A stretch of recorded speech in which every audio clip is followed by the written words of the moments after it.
Assalamualaikum warahmatullahi wabarakatuh. Apa kabar anak-anak kelas 12 yang masih berada di rumah? Semoga kalian bisa secepatnya bergabung dengan teman-teman kalian ya. Jadi untuk pertemuan kali ini mungkin Ibu akan membahas beberapa soal dimensi 3 ya, karena teman-teman kalian juga di sini minta merujaah kembali ketika mereka masih online gitu materinya ya. Jadi mungkin kita di soal saja dulu, karena memang materi dimensi 3 ini memerlukan apa ya, pemahaman yang benar-benar konsentrasi gitu ya. Pokoknya dari harus pandai-pandai membayangkan lukisan bangun datarnya nantinya gitu ya. Dan pengertiannya diperdalam kembali pemahamannya. Contohnya tentang titik, garis, dan bidang, kedudukannya yang sejajar seperti apa, bersilangan seperti apa, berpotongan itu seperti apa, begitu ya. Nah, biasanya soalnya pasti berkaitan dengan kubus ya. Ibu gambar sebuah kubus.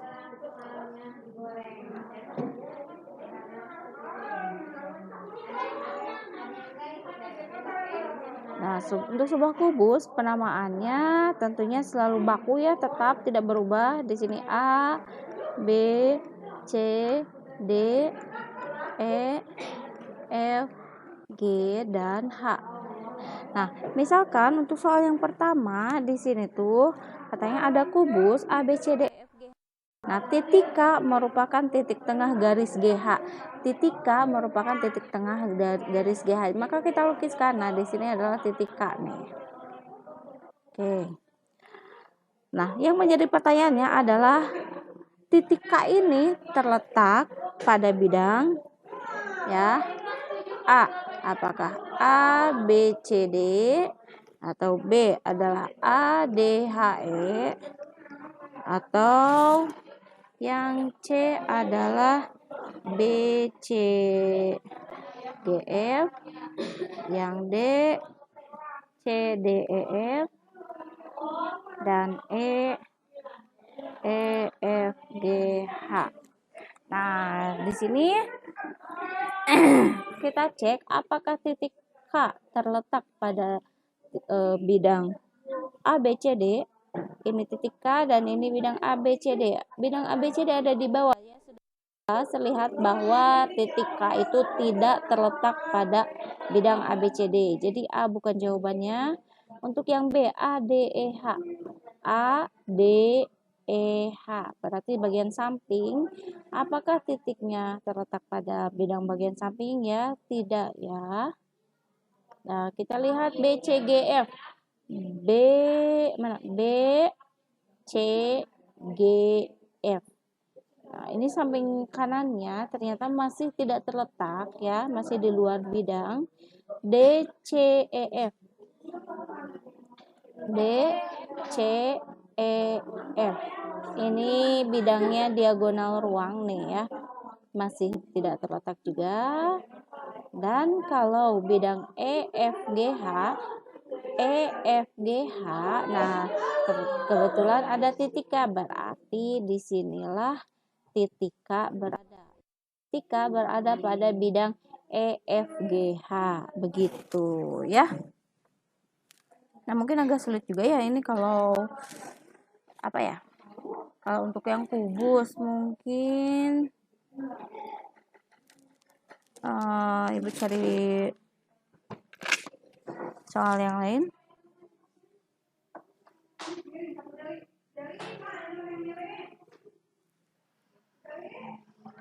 Oke, di sini ya.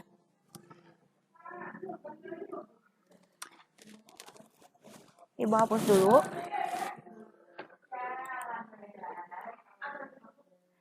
Jadi mohon maaf, mungkin untuk kali ini kita sebentar saja ya.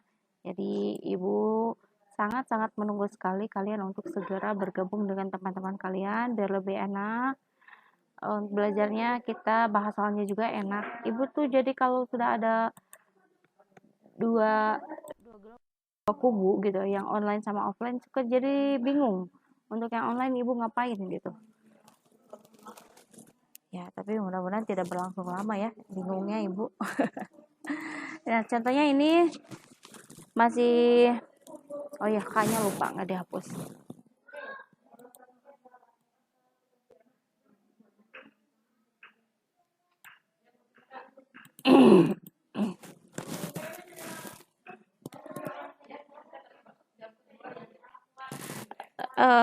Pada balok AB, oh balok ini mah Allahu Akbar. Oke, nggak apa-apa ya. Kita belajar soal yang baru. Kalau kemarin-kemarin kita kubus, sekarang kita balok. Biar ada variasi soal ya. Kok ibu nggak fokus ya? Kirain masih kubus.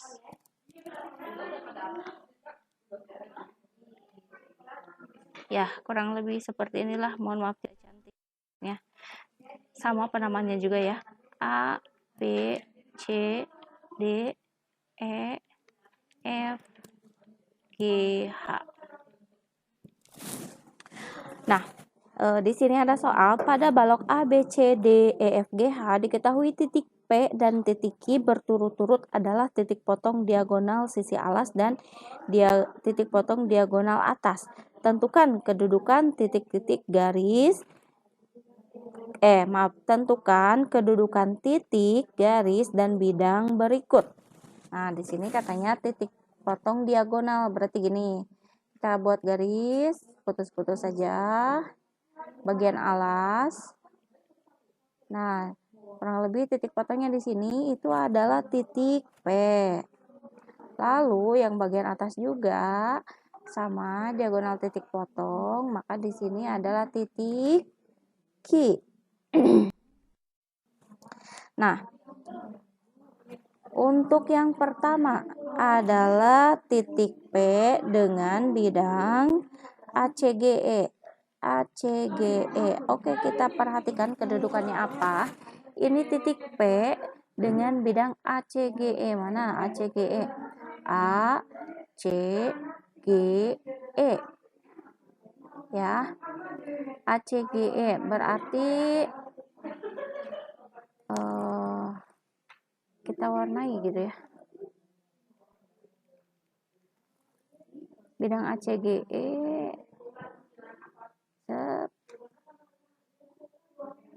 Ibu arsir deh, atau kalau gini cukup ya, jelas ya, ini yang nih ACGE.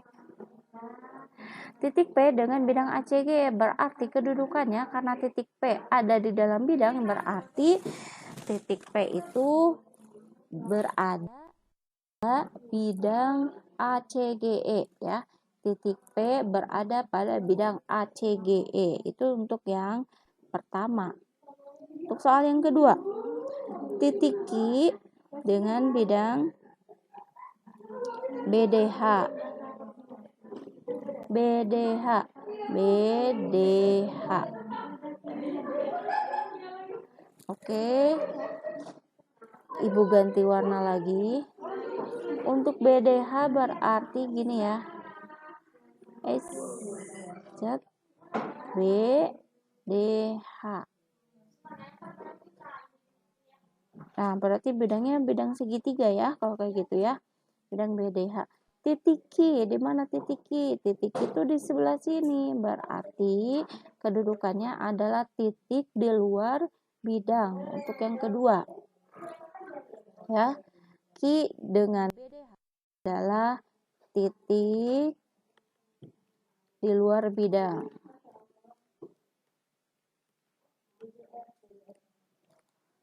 Yang ketiga, garis EP dengan GC.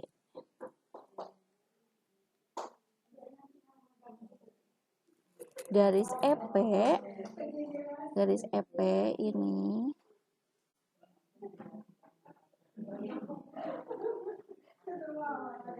dengan EP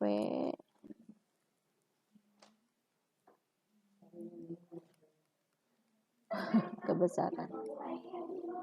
EP dengan GC.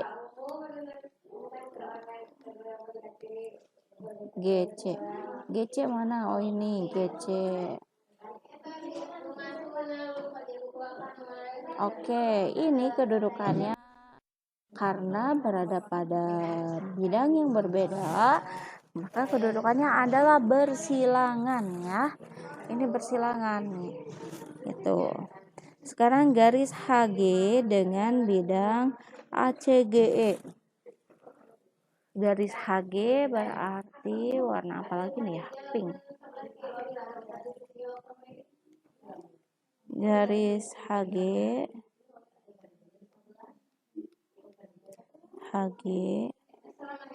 dengan bidang ACGE. HG ini ya, alas bagian atas, bagian belakang. HG dengan ACGE yang tadi ya. HG dengan ACGE, maka ini adalah garis berpotongan dengan bidang ya. Garis berpotongan dengan bidang. Nah, itu dia.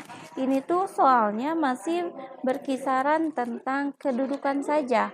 Nah, nanti ada saatnya kalian itu bagian menghitung rumus ya, yaitu menghitung bagian rumus gitu. Sudah dengan angka-angka gitu. Dengan angka-angka. Oke, Ibu kasih contoh yang mana ya?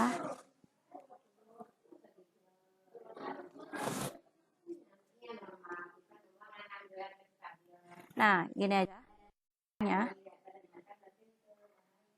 Ibu hapus lagi. Ini contoh yang paling sederhana sekali dalam diagram dalam dimensi 3 ya.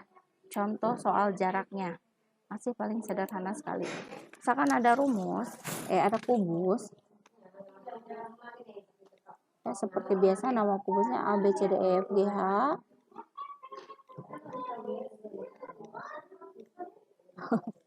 Bengkok ya.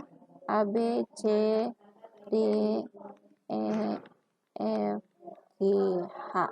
Nah, dengan panjang rusuknya adalah 12. Nah, 12. Tentukan jarak antara titik A dengan titik B. Jarak antara titik E dengan titik G.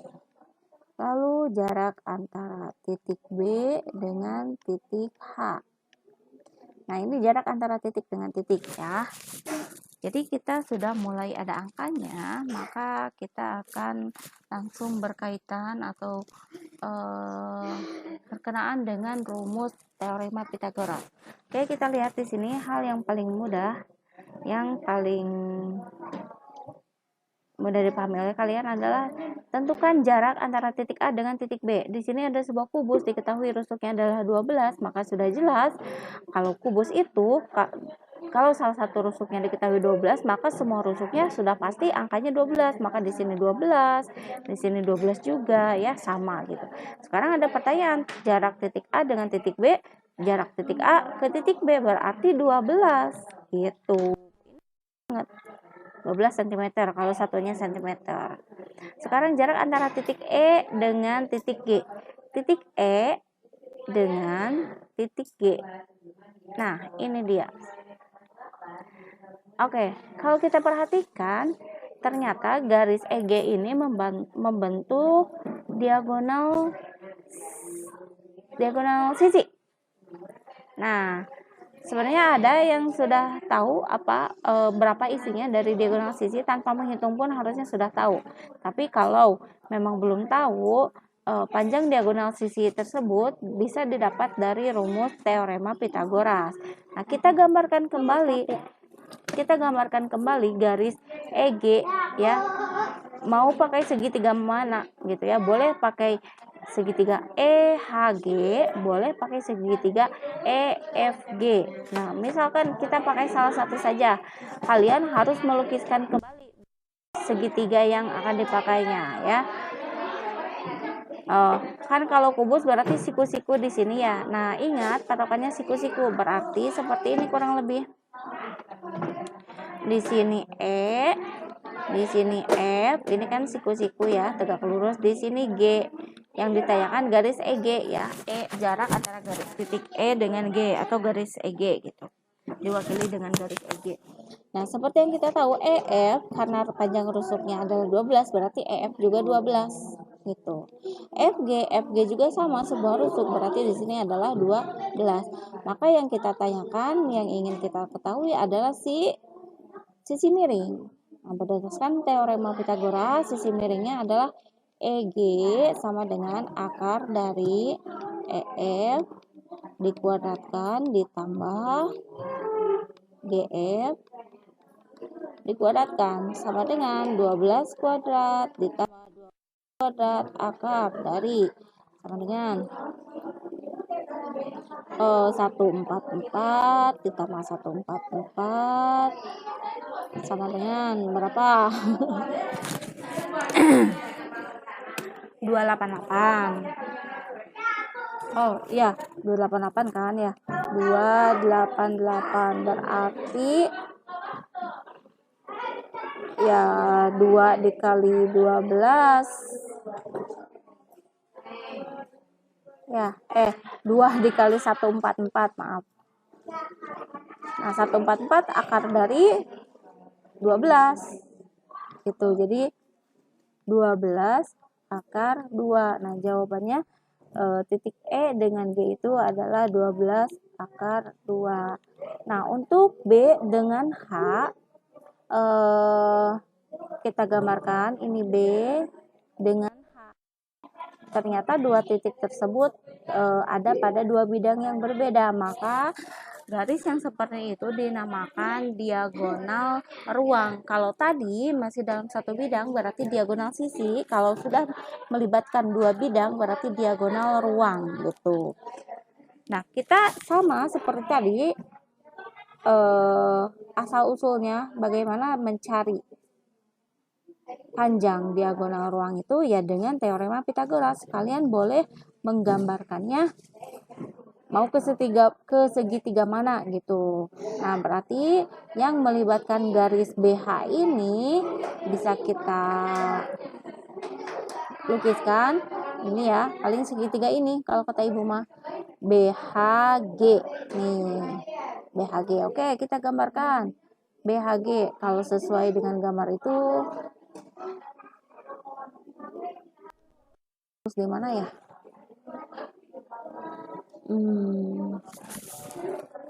Enggak deh, bukan tegak lurus, tapi ini tuh jadi tegak lurus gak ya? Iya, tegak lurus deh, maaf ya. Kalau nggak salah tegak lurus di sini nih, coba ya, sebentar. Berarti jadi kayak gini ya, ini H, ini G, ini B.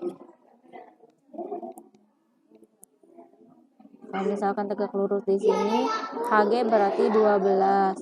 Terus kalau BG, kalau kita lihat BG itu sebagai diagonal sisi. Tadi diagonal sisi besarnya berapa? 12 akar 2. Di sini 12 akar 2. Berarti ini sisi miring.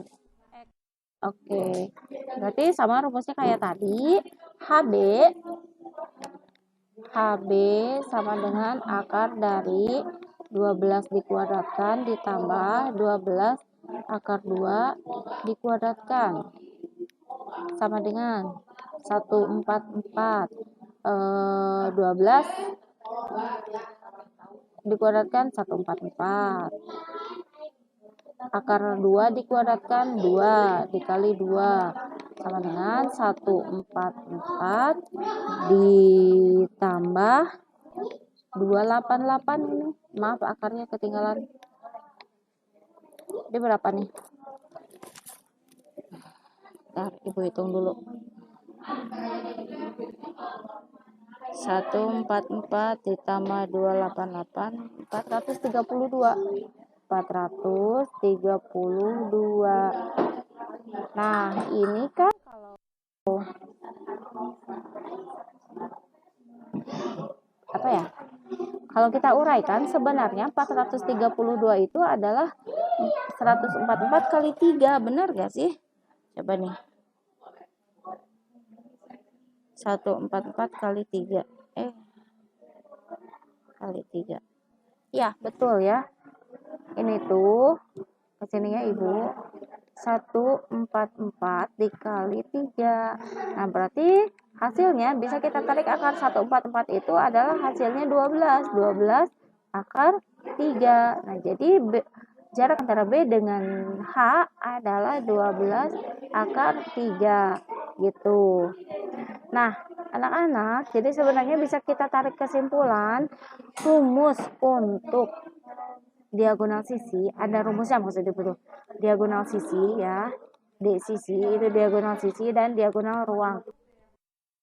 Kalau ada sebuah kubus, diketahui rusuknya adalah A cm, maka diagonal sisinya sudah dipastikan adalah A akar 2 cm.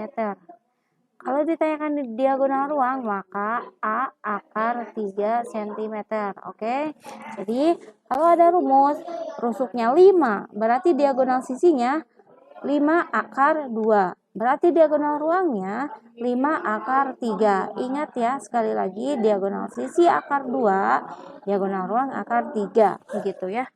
Ya, mungkin segini saja ya, sedikit saja dari Ibu. Terima kasih walaupun sedikit dan barangkali kurang jelas. Ibu mohon maaf. Terima kasih sudah menonton video pembelajaran dari Ibu. Tetap semangat dan semoga kalian segera bergabung dengan teman-teman kalian di sini. Kita tutup dengan doa kafaratul majlis. Subhanakallahumma wa bihamdika asyhadu an la ilaha illa anta astaghfiruka wa atubu ilaik. Assalamualaikum warahmatullahi wabarakatuh.